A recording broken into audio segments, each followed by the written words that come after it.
Welcome to our video guide on managing the Bookkeeping Detail Report module. In this tutorial, we'll walk you through the steps to efficiently navigate and utilize the key features of this module, empowering you to work seamlessly with your sales data. Let's begin.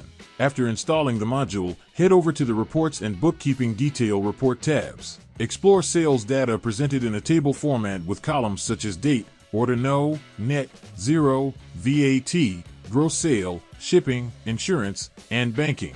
Customize your data view by selecting specific date ranges using the drop-down calendars. This allows you to focus on the time periods relevant to your analysis. Share and analyze your report data effortlessly by exporting the Bookkeeping Detail Report to a CSV file.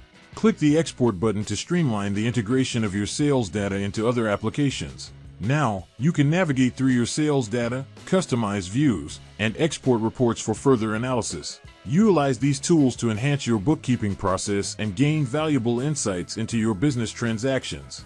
Thank you for watching, and happy bookkeeping!